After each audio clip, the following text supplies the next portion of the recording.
Good morning बच्चे।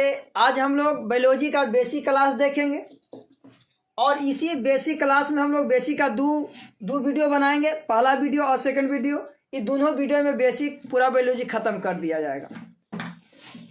और कुछ बेसिक बताने से पहले कुछ सुन लेते हैं, है ना। कहता है यदि मंजिल न मिले तो रास्ते बदल लो, यदि मंजिल न मिले तो रास्ते बदल लो, क्योंकि वृक्ष अपनी पत्तियां बदलते हैं, जड़ नहीं। इसीलिए अगर पढ़ने से केवल नौकरी लग जाए तो सब लोग तो पढ़ के नौकरी ले लेगा। तो पढ़िए, देखिए अगर नौकरी नहीं लगा तो ज्ञान की तो जरूर प्राप्ति होगी। इसीलिए लगन से कोई चीज़ लगन से करिए, है ना, धैर्य बना के रखिए, है ना। अगर वो चीज़ नहीं हो रहा है तो अपना रास्ता दूसरा देखेंगे, है ना। उसी प्रकार पढ़ाई में होता है ना। हम लोग पढ़ाई का ढंग चेंज करेंगे, अगर इस ढंग से नहीं समझ रहे हैं तो दूसरा तरीका अपनाएंगे। लेकिन हम लोग रास्ता तो बदलेंगे ना भाई, एक रास्ता से नहीं तो अगला रास्ता देखेंगे। ठीक, अब इसी प्रकार हम लोग बेसिक पर आते हैं। अगर हमारे पूरे वीडियो आपको चाहिए बायोलॉजी का शुरू से अंतिम तक, बेसिक से लेके पूरा चैप्टर ये सब चाहिए, 9वां 10वां 11 12, तो मेरा चैनल अर्जुन सुपर क्लासेस से बना हुआ है। अगर उस पर अगर आप सर्च करके देखिएगा तो हम चल आएंगे। ठीक है, चलिए। तो सबसे पहले आप लोग स्क्रीन पर लॉक रहा होगा, अगर चाहिएगा तो एक बार स्क्रीनशॉट ले सकते हैं। हम हट जाते हैं, पहले यहाँ स्क्रीनशॉट ले लीजिए, कोई दिक्कत नहीं होगा। अब हम समझाते हैं, क्या कि समझाने के बाद फिर कुछ घिच हो जाएगा तो फिर दिक्कत हो जाएगा, है ना। तो बायोलॉजी, है ना, इंट्रोडक्शन मतलब परिचय, मतलब बायोलॉजी का हम लोग आज परिचय पढ़ेंगे, इंट्रोडक्शन, इसके बारे में डिटेल जानेंगे। सबसे पहले जानेंगे कि जीव विज्ञान शब्द के उत्पत्ति कौन से हुआ है बाबू? बायोलॉजी से हुआ है। कौन से? बायोलॉजी से हुआ है। और बायोलॉजी शब्द जो है वो अंग्रेजी भाषा है। कौन भाषा है भाई? अंग्रेजी भाषा है। और अंग्रेजी भाषा जो है कौन सी है? बायोलॉजी। कोई पूछे कि बायोलॉजी शब्द कौन भाषा है? अंग्रेजी भाषा का है। और बायोलॉजी शब्द के उत्पत्ति बायोस प्लस लाइगोस से हुआ है। बायोस प्लस लाइगोस से हुआ है। और बायोस प्लस लाइगोस शब्द है वो ग्रीक भाषा का है। कौन भाषा का है भाई? ग्रीक भाषा का है। और कहता है कि जो बायोस का अर्थ होता है वो जीवन होता है। क्या होता है? जीवन, मतलब लाइफ। और लाइगोस का अर्थ होता है अध्ययन। क्या होता है भाई? अध्ययन, जिसको इंग्लिश में क्या कहते हैं? स्टडी। क्या कहते हैं? स्टडी। और कहता है कि जीव विज्ञान किसे कहते हैं? तो बोलना है जिस विज्ञान के तहत जीवधारियों का अध्ययन किया जाता है। किसका अध्ययन किया जाता है? जीवधारियों का अध्ययन किया जाता है, उसे जीव विज्ञान कहते हैं। मतलब जीव विज्ञान में किसके बारे में अध्ययन करेंगे? जीवधारियों के बारे में।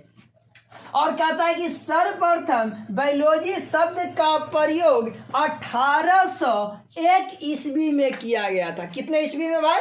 1801 ईस्वी में किया गया था। और 1801 ईस्वी में किसने बायोलॉजी का प्रयोग कर दिया था? तो उस दो वैज्ञानिक मिलके किए थे, एक लैमार्क और एक टेविरेनस। एक लैमार्क और एक टेविरेनस ने, दोनों ने मिलकर बायोलॉजी का प्रयोग 1801 ईस्वी में कर दिए थे। और कहता है कि जीव विज्ञान के मूल रूप से कितने शाखा होते हैं? तो 2 शाखा। या पूछे कि जीव विज्ञान के मुख्य रूप से कितने भागों में बांटा गया है? तो 2 भाग में बांटा गया है। एक बांटा गया है भाई, एक वनस्पति विज्ञान जिसको बोटनी कहते हैं। ढेर तो लेकर बोटनी के पोटनी भी पढ़ जाता है, नहीं, बोटनी पढ़ना है। तो वनस्पति विज्ञान और दूसरा जंतु विज्ञान। मतलब वनस्पति विज्ञान के अंतर्गत पेड़ पौधों को अध्ययन करते हैं, मतलब बोटनी में। और जंतु विज्ञान मतलब जूलॉजी, जिसमें जीव जंतुओं के बारे में अध्ययन करते हैं।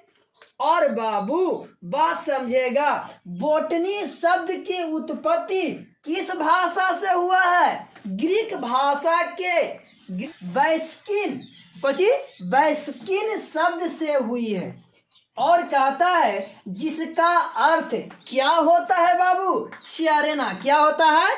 चरना होता है। और कहता है कि वनस्पति विज्ञान का जनक थियोफ्रेटस को कहा जाता है। किसको कहा जाता है? थियोफ्रेटस साहब को कहा जाता है। और थियोफ्रेटस साहब ने एक बुक लिखे थे और उस बुक में 500 वनस्पतियों के बारे में अध्ययन किए थे। कितने वनस्पतियों के बारे में? 500। पुस्तक में 500 जंतुओं के बारे में अध्ययन किए थे। उसके बाद जंतु विज्ञान का जनक किनको कहा जाता है? अरस्तु साहब को। कौन साहब को? अरस्तु साहब को। अरस्तु साहब ने भी एक बुक लिखे थे, एक ग्रंथ लिखे थे। उस ग्रंथ में उसने भी 500 जीव जंतुओं के बारे में अध्ययन किए थे। कौन किए थे? अरस्तु साहब। और कहता है कि तो वनस्पति विज्ञान का जनक थियोफ्रेटस को कहा जाता है और जंतु विज्ञान के जनक अरस्तु को कहा जाता है। और कहता है बाबू कि जंतु विज्ञान का जनक तो अरस्तु बता ही दिए। अब कहता है जीव विज्ञान का जनक ये भी बता दिए।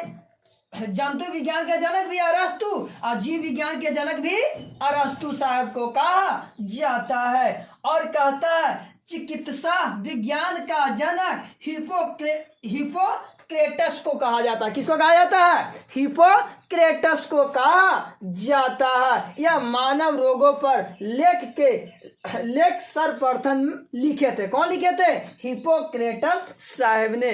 यहीं पर बेसिक क्लास खत्म करते हैं और इसका नेक्स्ट वीडियो आ जाएगा दूसरा पार्ट में। ठीक है। जय हिंद, जय भारत।